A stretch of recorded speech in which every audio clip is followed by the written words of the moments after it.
AIIMS 2011 का question है बच्चों, अभी मैं आपके साथ डिस्कस करने वाला हूँ। यहाँ पर टॉपिक का नाम जो है मैं आपको बता दूँ, ये केमिस्ट्री या हाइड्रोकार्बन टॉपिक है। पेज नंबर 372 है, और अगर आप टॉपिक देखना चाह रहे हैं तो ये बच्चों हाइड्रोकार्बन है, ठीक है, पेज नंबर 373। यहाँ क्वेश्चन आया था सनलाइट जो हैलोजिनेशन प्रोसेस हम लोग करते हैं उसमें पहली बात तो है कौन सा ऐसा हैलोजन है जो in the absence of sunlight भी हैलोजिनेशन प्रोसेस अंडरगो करता है। वो फ्लोरीन होगा, आप सभी बच्चों को पता है। फ्लोरीन की बच्चों रिएक्टिविटी काफ़ी ज़्यादा होती है, तो फ्लोरीन का रिएक्शन जब हम लोग कराते हैं तो in the absence of sunlight, बिना सनलाइट के भी ये क्या फॉर्म कर देता है, CH3 फ्लोरीन का फॉर्मेशन कर देता है। इसका सिंपल सा रीज़न है फ्लोरीन की reactivity as compare to the chlorine bromine iodine काफ़ी ज़्यादा होती है। साथ में एक क्वेश्चन और आया था कि सनलाइट के बारे में, कैसी सनलाइट चाहिए, थोड़ा सा उस पर हम लोग एक बार देख लेते हैं। मुझे लग रहा है कि इस बार नीट के लिए थोड़ा इंपॉर्टेंट है। हालांकि पूरे पेज को आप देख सकते हैं, मैंने पूरा समराइज कर दिया है, बट यहाँ एम्स के पॉइंट ऑफ व्यू से अगर देखें, जैसा कि आपको पता है बच्चों, पहले एम्स का एग्ज़ाम अलग होता था, उसमें एक क्वेश्चन आया था।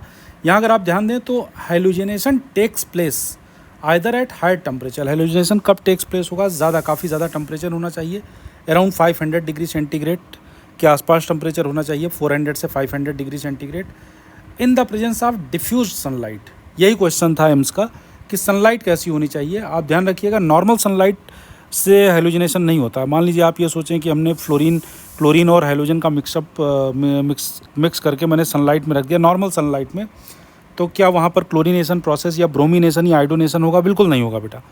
वहाँ पर ज़रूरत पड़ेगी diffused sunlight, as per NCERT की बात कर रहा हूँ, या अल्ट्रावायलेट लाइट। अब सवाल ये उठता है कि डिफ्यूज्ड लाइट क्या है? ये बच्चों नॉर्मल सनलाइट नहीं है। डिफ्यूज सनलाइट यहाँ मैंने देखिए इस पॉइंट, क्योंकि एम्स में यहाँ से डायरेक्ट क्वेश्चन पूछा जा चुका है, इसलिए मैंने देखिए इसको मैंने यहाँ पर हाईलाइट कर दिया है। नॉर्मल सनलाइट सुटेबल नहीं होता है, थोड़ा सा जूम करता हूँ। नॉर्मल सनलाइट बच्चों यहाँ पर सुटेबल नहीं है, डिफ्यूज्ड सनलाइट की ज़रूरत होती है। सवाल ये उठता है डिफ्यूज सनलाइट क्या है? चलिए नेक्स्ट पेज पे देखते हैं, थोड़ा सा कंटेंट ज़्यादा था इसलिए मुझे अगले पेज पे आना पड़ गया। देखिए यहाँ पर जो NCERT के अकॉर्डिंग अगर हम लोग चलें, what is diffuse light, diffuse light क्या होता है? NCERT में डिफ्यूज लाइट के बारे में थोड़ा सा कहा गया है। Diffused meaning spreading out something, मतलब जब कोई लाइट ज़्यादा स्प्रेड कर जाती है। पहले मैं इसका डायग्राम आपको दिखाता हूँ, ज़्यादा क्लियर रहेगा। जैसे यहाँ पर आप देखिए, ये क्लियर ग्लास है, ये सनलाइट है बच्चों। जब हम क्लियर ग्लास से, एक नॉर्मल ग्लास से अगर सनलाइट को हम पास करते हैं तो ये जो लाइट होगी ये नॉर्मल लाइट होगी, ठीक है, नॉर्मल सनलाइट इसको बोलेंगे हम लोग, इसको HNO से इंडिकेट कर देते हैं।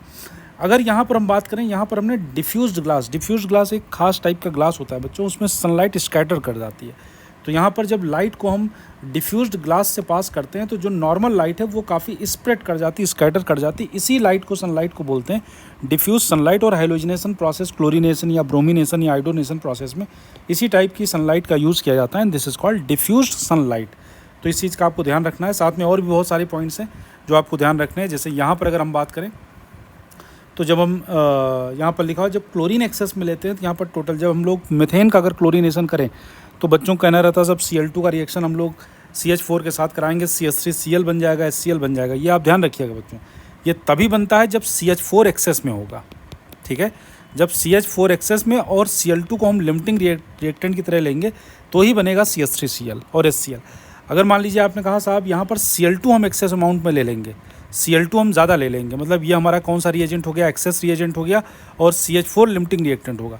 तो 1 मोल ऑफ Cl2 पहले रिएक्शन करके CH3Cl का फॉर्मेशन करेगा, जिसको हम लोग क्लोरोमीथेन बोलेंगे।